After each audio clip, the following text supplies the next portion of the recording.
kalau kita belajar daripada firman Tuhan, Tuhan Yesus mengajarkan kepada kita bukan kapan saya dapat dari si A, dari si B, tapi kapan saya bisa kasih, kapan saya bisa memberi, kapan saya bisa melayani. Melayani siapa? Maka kemiskinan secara fisik, keuangan dan semua bisa kita hadapi.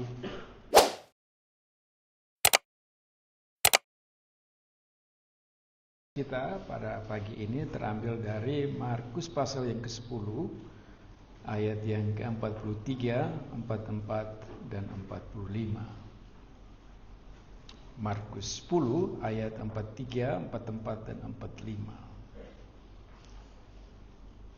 Tidaklah demikian di antara kamu, barang siapa ingin menjadi besar di antara kamu, hendaklah ia menjadi pelayanmu. Dan barang siapa ingin menjadi yang terkemuka di antara kamu, hendaklah ia menjadi hamba untuk semuanya.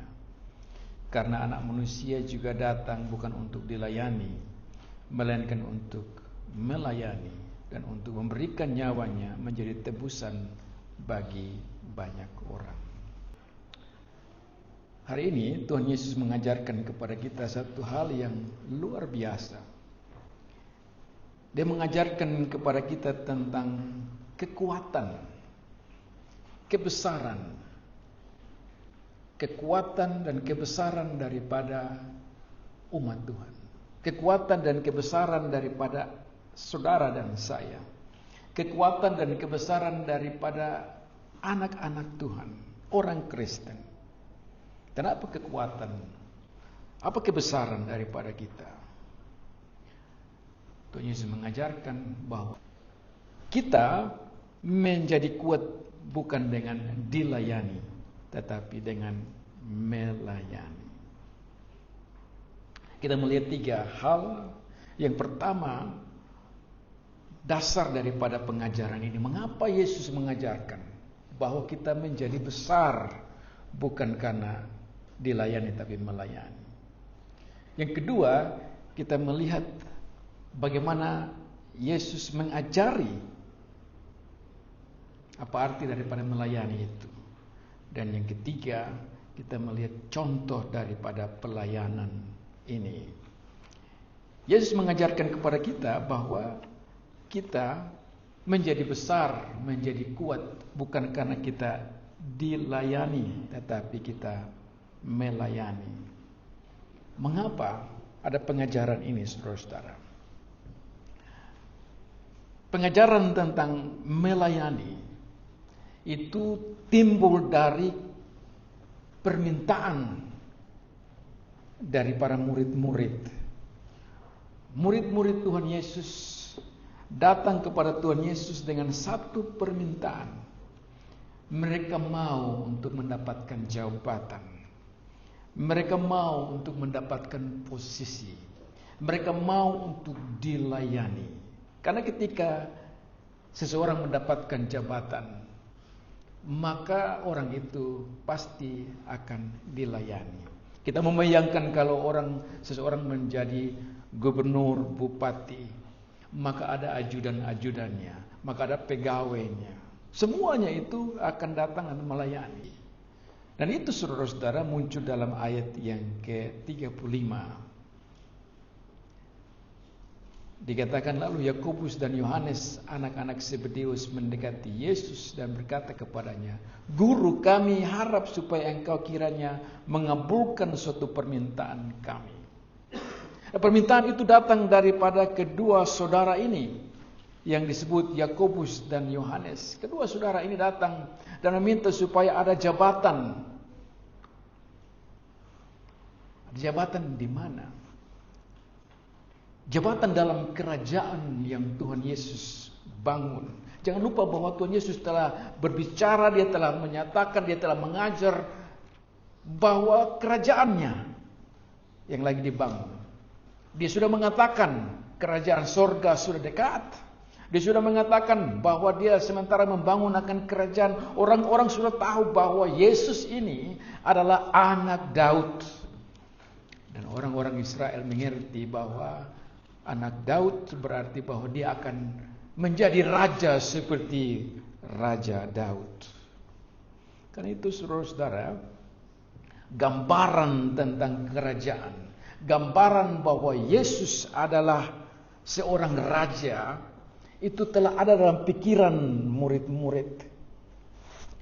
Dan kalau ada dalam pikiran murid-murid itu, sehingga muncullah permintaan kepada Yesus. Sebenarnya ini adalah keinginan yang biasa-biasa saja. Sebenarnya ini adalah keinginan manusiawi. Karena murid-murid ini adalah manusia sama seperti kita, yang pingin untuk dilayani. Dan yang mengungkapkan isi hati itu adalah kedua murid, Yakobus dan Yohanes, yang adalah saudara kandung. Bukan berarti hanya mereka berdua yang minta. Murid-murid yang lain juga pingin untuk hal yang sama, tetapi mereka tidak mengungkapkan itu. Kenapa murid-murid ingin itu? Karena mereka telah berjuang bersama-sama dengan Tuhan Yesus. Sudah 3 tahun mereka bersama-sama dengan Tuhan Yesus. 3 tahun mereka menginjili, 3 tahun mereka bekerja, 3 tahun mereka mendengar bagaimana Tuhan akan mengabarkan Injil, bagaimana Tuhan akan membangun akan kerajaannya. Dengan demikian 3 tahun mereka telah melepaskan akan keluarga, meninggalkan rumahnya, rumah mereka. Dan pertanyaannya adalah, apa yang mereka dapat dari Tuhan Yesus? Dan itu dikatakan oleh Petrus. Kita lihat ayat 28. Petrus bilang begini, kami ini telah meninggalkan segala sesuatu dan mengikuti engkau. Guru, kita semua tinggalkan semua ya. Tinggalkan semua keluarga, kekayaan, harta kami sudah tinggalkan. Lu mengerti oh? Mengerti baik-baik kami. Jadi bukan hanya Yakobus dan Yohanes saja, tapi murid-murid lain juga berpikir hal yang sama. Tetapi mereka belum ungkapkan itu terang-terang, kecuali kedua saudara ini.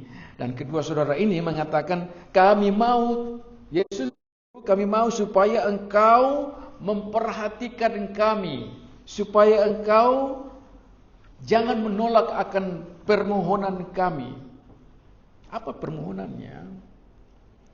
Permohonannya itu dikatakan dalam ayat yang ke-37. Perkenankanlah kami duduk dalam kemuliaan-Mu kelak, yang seorang lagi di sebelah kanan dan yang seorang di sebelah kiri. Artinya ialah bahwa kedua saudara ini ingin untuk mereka ada di sebelah Tuhan Yesus, menjadi orang-orang percaya daripada Tuhan Yesus. Nah, kenapa mereka mau untuk menjadi orang-orang percaya? Nah, kenapa sampai mereka ingin untuk ada itu? Itu karena waktunya semakin dekat. Dalam pikiran mereka ialah bahwa Yesus ini akan dilantik. Yesus ini akan menjadi raja dalam waktu yang dekat. Nah, untuk menjadi raja dalam waktu yang dekat lebih baik kita langsung kasih tahu. Itu sama dengan waktu kampanye bupati, calon-calon bupati dan gubernur kampanye, ini sudah mau menang, ini mau dilantik. Lebih kita kasih masuk. Ini kita kan orang dalam, kasih tahu memang kalau papa jadi gubernur, ingat kalau bisa beta jadi ini, beta jadi kepala dinas, beta jadi sekretaris. Begitulah pikiran daripada murid-murid bahwa nanti satu waktu, dan ini sudah waktunya, sudah semakin dekat, maka Bapak Guru Yesus harus ingat, Bapak Raja harus ingat. Nah, kenapa saya mengatakan ini waktu semakin dekat dan mulai sekarang murid-murid melihat akan posisi? Kita lihat dalam ayat 32. Itu untuk melihat bagaimana, kenapa sampai ada desakan agar Tuhan Yesus melihat akan permintaan. Ayat 32 dikatakan, Yesus dan murid-muridnya sedang dalam perjalanan ke Yerusalem. Penyataan itu Markus menggambarkan kepada kita bahwa ini adalah perjalanan yang istimewa karena Yesus dan murid-muridnya ini ke Yerusalem. Nah, bagi kita hari ini, seorang calon gubernur, calon bupati yang akan pergi ke Jakarta berarti dia akan menuju untuk dilantik. Nah, itulah yang digambarkan, itulah yang terjadi dengan pikiran-pikiran murid-murid, bahwa Yesus ini pergi ke Yerusalem. Yerusalem itu adalah ibu kota daripada Israel, dan di Yerusalem itulah raja akan dilantik, karena Yerusalem itu adalah ibu kota. Dan yang menariknya, saudara-saudara, ialah bahwa 3 tahun ini dalam perjalanan, dalam karya pekerjaan daripada Tuhan Yesus, dalam 3 tahun ini ada begitu banyak orang mengikuti akan Tuhan Yesus. Oleh karena pengajaran, oleh karena mujizat yang dia buat, dia menunjukkan bahwa dia adalah seorang pemimpin Israel. Nah, itu sebabnya saudara-saudara, dalam ayat 32 dikatakan Yesus dan murid-muridnya sedang dalam perjalanan ke Yerusalem, dan Yesus berjalan di depan. Lihat itu dikatakan. Dan Yesus berjalan di depan. Penyataan Markus yang menunjukkan bahwa Yesus berjalan di depan, Yesus berjalan di depan murid-murid, itu menunjukkan bahwa dia adalah seorang pemimpin. Dan bukan hanya murid-murid saja, dikatakan di situ murid-murid merasa cemas dan juga orang-orang yang mengikuti dia dari belakang merasa takut. Karena apa? Karena Yesus ini bukan orang dari Yerusalem. Yesus ini adalah seorang dari Nazaret. Nazaret itu kampung. Nah, orang dari kampung mau pergi ke kota besar dan menunjukkan bahwa dia adalah seorang raja. Hanya ada 2 kemungkinan. Betul-betul dia akan jadi raja, atau dia bisa dibunuh. Akan ada perpecahan. Tetapi apapun yang terjadi, apakah dia akan jadi raja atau akan dia bunuh, sekarang yang paling penting bagi murid-murid adalah kita ikut dia, kita harus dapat sesuatu. Jangan-jangan kalau dia betul-betul jadi raja dan kita dapat kuah kosong, tidak dapat apa-apa. Maka itu permintaan datang. Yakobus dan Yohanes, anak-anak Zebedeus, mendekati Yesus. Ingat toh, kalau Bapa sudah jadi raja, ingat kami. Nah, kalau saudara-saudara perhatikan apa yang dibuat oleh Yakobus dan Yohanes ini adalah suatu pandangan yang biasa, karena orang-orang telah menganggap bahwa Yesus ini akan menjadi seorang Mesias, dan dalam pengertian mereka Mesias itu berarti seorang yang membebaskan. Membebaskan dari apa? Orang-orang Israel sekarang dalam penjajahan, mereka lagi dijajah oleh bangsa Romawi. Karena itu dalam pikiran mereka ialah bahwa Yesus ini anak Daud, sebagaimana Daud membasmi akan musuh-musuh Israel, maka Yesus anak Daud akan membasmi musuh-musuh Israel. Musuh Israel hari ini, waktu Yesus adalah bangsa Romawi. Dan karena itu mereka sudah melihat bahwa Yesus akan menjadi raja, mengusir akan bangsa Romawi, dan karena itu sekarang mereka ingin untuk ada posisi. Bukankah itu hal yang biasa saudara-saudara dalam kehidupan kita sehari-hari juga?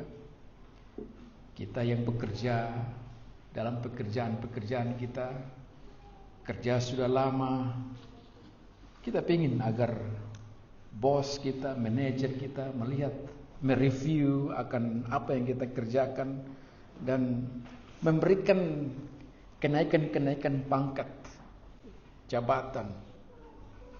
Karena kita ingin untuk dilayani. Dan itu juga yang terjadi di dalam keluarga yang kakak pengen untuk dilayani. Bosong dulu masih adik-adik beta yang setengah mati. Sekarang kosong harus layani beta. Dan struktur dalam keluarga itu menunjukkan kepada kita bahwa prinsip untuk dilayani itu biasa. Karena manusiawinya. Tetapi saudara-saudara, Tuhan Yesus mengobrak-abrik pikiran manusia. Tuhan Yesus mengobrak-abrik budaya. Tuhan Yesus mengobrak-abrik pengajaran yang biasa terjadi. Kenapa? Jawaban Tuhan Yesus kepada murid-murid menunjukkan bahwa ada sesuatu yang beda. Beda kalau engkau mau menjadi pengikut saya, kata Tuhan Yesus, engkau harus berpikir di luar pikiran-pikiran budaya itu. Di luar pikiran-pikiran yang biasa-biasa. Apa pikiran yang luar biasa? Yang harus dipegang oleh anak-anak Tuhan, yang harus dipegang oleh murid-murid, yang harus dipegang oleh saudara dan saya. Jawab Tuhan Yesus terlihat di dalam ayat 38. Dikatakan, tapi kata Yesus kepada mereka, kamu tidak tahu apa yang kamu minta. Dapatkah kamu meminum cawan yang harus kuminum dan dibaptis dengan baptisan yang harus kuterima?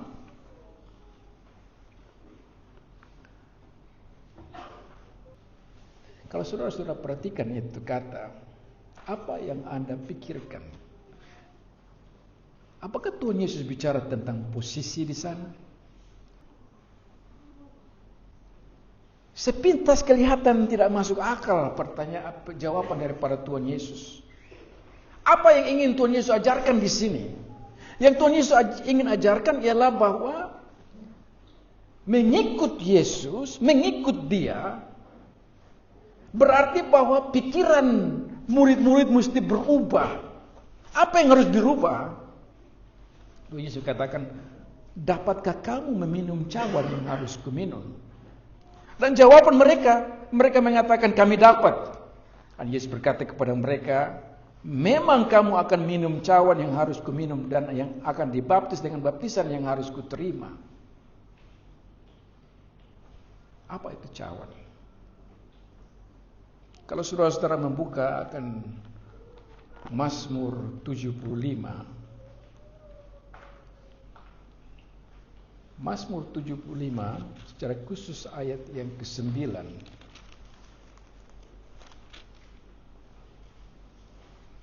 Kata cawan sama dengan kata piala. Dikatakan Mazmur 75 ayat 9, sebab sebuah piala ada di tangan Tuhan, berisi anggur berbuih, penuh campuran bumbu. Ia menuang dari situ, sungguh ampasnya akan dihirup dan diminum oleh semua orang fasik di bumi. Di dalam Mazmur 75 ayat 9 ini, cawan atau piala itu adalah gambaran daripada murka Allah. Gambaran daripada kemarahan Tuhan. Jadi Tuhan Yesus mengatakan kepada murid-muridnya bahwa engkau pingin posisi, engkau tidak tahu bahwa engkau akan mendapatkan kesengsaraan, penderitaan. Dan itu yang digambarkan oleh Tuhan Yesus. Dapatkah kamu meminum cawan yang harus kuminum dan baptisan? Kata cawan dan baptisan itu gambaran tentang bagaimana dia akan mendapatkan hujan penderitaan.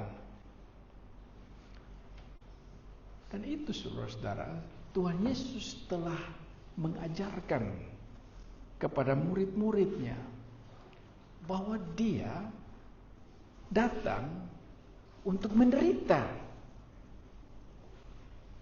Selama 3 tahun ini Tuhan Yesus sudah mengajarkan bahwa Dia datang untuk menyelamatkan umat manusia, dia menyelamatkan domba-dombanya, dan dengan penyelamatan dia harus menderita. Bahkan mati di kayu salib. Ini bukan pengajaran yang baru. Tetapi memang samalah dengan kita. Kalau kita bilang ini telinga tebal, sudah dengar hal yang sama tapi tetap tidak mau. Jawabannya akan menderita, tetap tidak mengerti.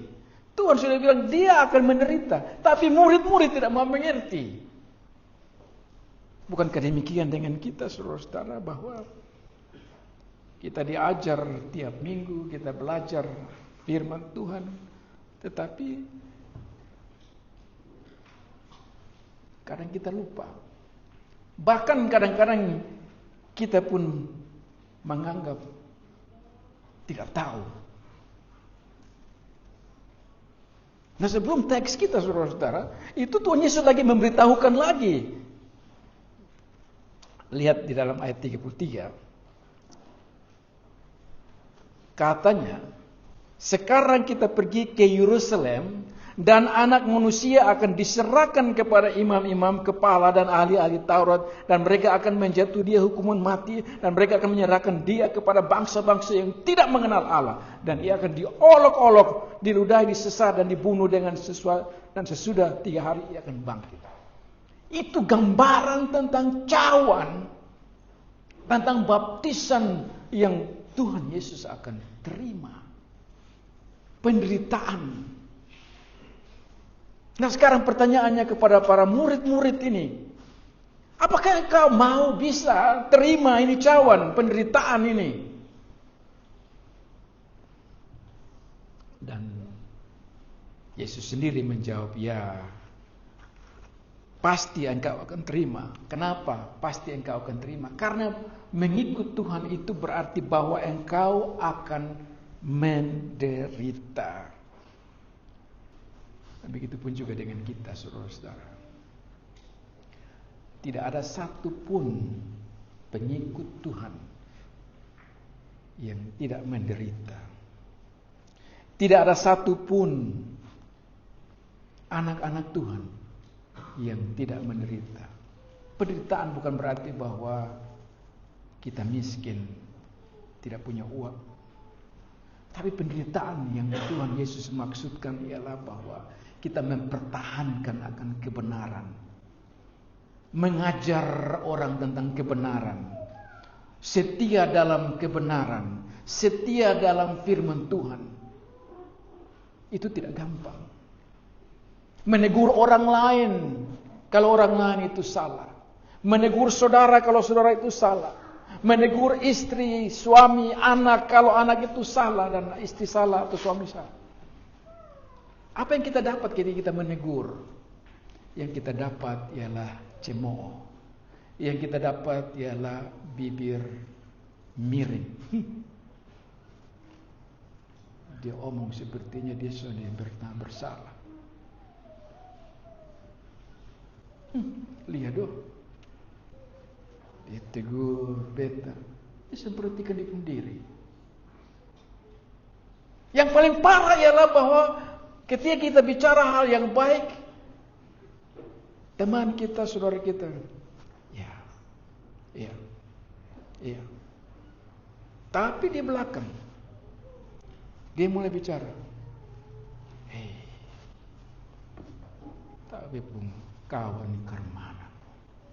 Dia bicara hal-hal yang tidak baik tentang kita di orang lain.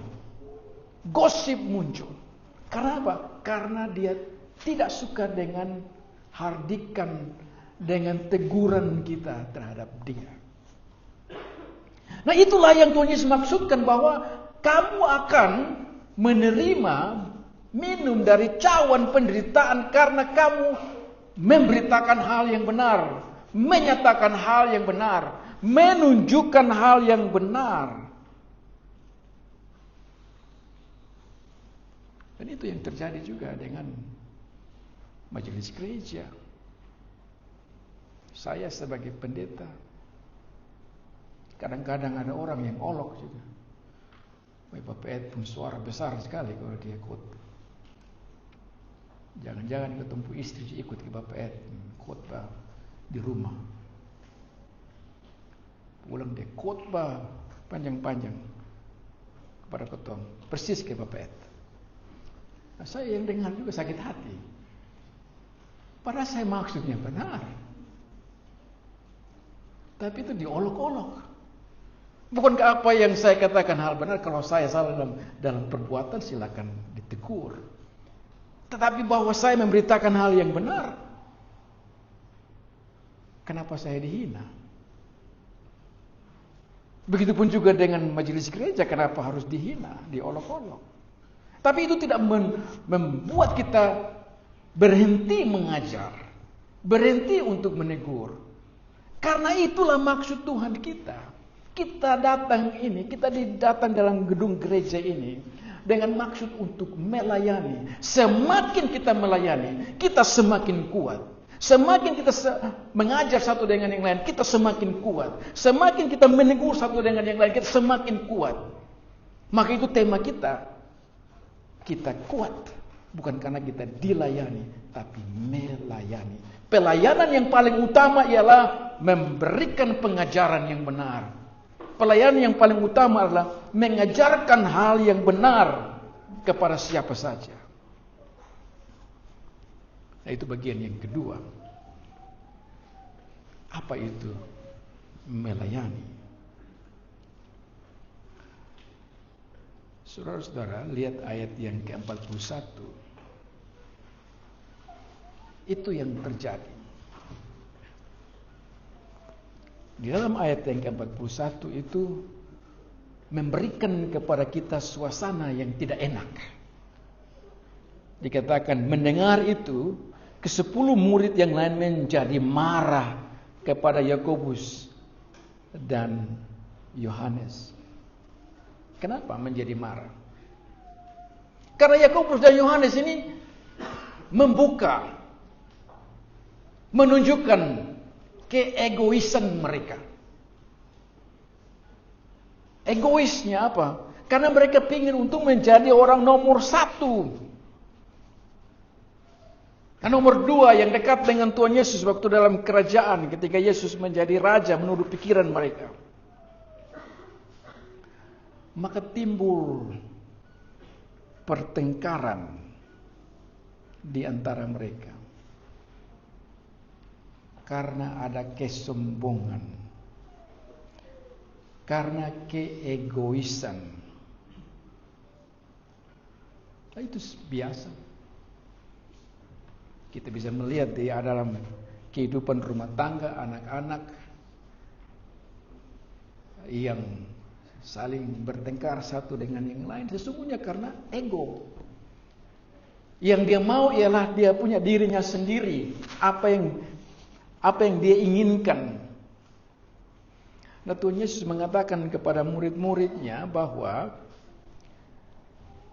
di dalam kerajaan Tuhan, di dalam kekristenan ada perbedaan besar dengan kerajaan dunia. Dan itu dijelaskan dalam ayat 42. Dalam ayat 42 Tuhan Yesus mengatakan, dia panggil murid-muridnya, dia mengatakan, kamu tahu bahwa mereka yang disebut pemerintah bangsa-bangsa, memerintah rakyatnya dengan tangan besi, dan pembesar-pembesarnya menjalankan kuasanya dengan keras atas mereka. Dengan kata lain Tuhan Yesus mengatakan, lu lihat itu apa yang terjadi dengan orang-orang Romawi. Bangsa Romawi, pemerintah Romawi dengan strukturnya yang luar biasa bagus. Tetapi apa yang terjadi dengan bangsa Romawi, struktur yang bagus itu sesungguhnya kekerasan yang ada. Orang dipaksa untuk melakukan sesuatu, orang dipaksa untuk kerja, orang dipaksa untuk membuat sesuatu bagi bangsa ini. Termasuk yang dialami oleh orang-orang Yahudi, orang-orang Israel. Mereka dipaksa untuk melakukan supaya pajak naik ke sana. Tidak peduli apa yang terjadi. Yang ada adalah pembesar-pembesarnya ini menjalankannya dengan tangan besi. Kata tangan besi itu berarti kekerasan. Nah, itu beda dengan kita. Tuhan Yesus mengatakan, kerajaanku bukan seperti itu. Saya tidak akan memerintah dengan tangan besi. Saya tidak akan memerintah dengan kekerasan. Apa kuncinya untuk menjadi besar? Apa kuncinya untuk menjadi kuat? Ayat 43 teks kita. Tidaklah demikian di antara kamu. Barang siapa ingin menjadi besar di antara kamu, hendaklah ia menjadi pelayan. Dan barang siapa ingin menjadi yang terkemuka di antara kamu, hendaklah ia menjadi hamba. Perhatikan itu kata, menjadi hamba. Hamba itu berarti orang yang statusnya di bawah sekali. Rendah sekali. Hamba menunjukkan bahwa orang itu harus terus-menerus melayani. Nah, inilah Tuhan Yesus katakan kepada kita, mengatakan juga kepada murid-murid bahwa kalau engkau bicara tentang posisi, harusnya engkau melihat pertama-tama job deskripsimu, bahwa engkau harus menjadi hamba. Untuk menjadi kuat, untuk menjadi hebat, harus berpikir bahwa engkau adalah hamba. Seorang hamba tidak mementingkan dirinya sendiri. Seorang hamba menyangkali akan keinginannya dan mengutamakan kepentingan orang lain. Begitupun juga dengan kita. Kita ini adalah hamba-hamba Tuhan. Anak-anak Tuhan. Kita bukan hamba iblis. Kita adalah hamba Tuhan. Budak daripada Tuhan. Maka sebagai budak, sebagai hamba daripada Tuhan, bukan kehendak kita yang kita cari, tetapi kehendak sesama, kepentingan orang lain. Bukan kepentingan kita. Dan itu saudara-saudara yang diajarkan oleh Rasul Paulus. Rasul Paulus, dia yang adalah seorang pembesar, pemerintah waktu itu. Kemudian Tuhan menobatkan dia. Lalu dia mengatakan bahwa saya adalah hamba. Nah, apa yang Rasul Paulus ajarkan? Mari kita lihat Filipi pasal yang kedua.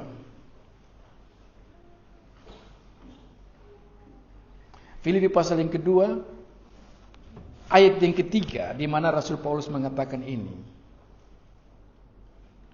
Kita lihat ayat pertama. Jadi karena dalam Kristus ada nasihat, ada penghiburan kasih, ada persekutuan roh, ada kasih mesra dan belas kasihan. Karena itu sempurnakanlah sukacitaku dengan ini. Hendaklah kamu sehati sepikir dalam satu kasih, satu jiwa, satu tujuan.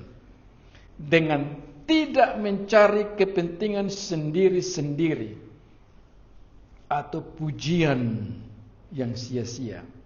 Sebaliknya hendaklah dengan rendah hati yang seorang menganggap yang lain lebih utama daripada dirinya sendiri. Itu nasihat yang luar biasa. Hendaklah dengan rendah hati yang seorang menganggap yang lain lebih utama. Yang seorang menganggap yang lain lebih utama. Suami menganggap bahwa istri lebih utama. Berarti dia akan melayani istrinya. Istri menganggap bahwa suami lebih utama, maka pasti istri akan melayani suami. Begitupun juga dengan anak-anak. Semua kita dalam pekerjaan kita jangan tunggu kapan saya dilayani, kapan saya diperhatikan. Lu sudah mengerti beta susah ini. Bukan itu.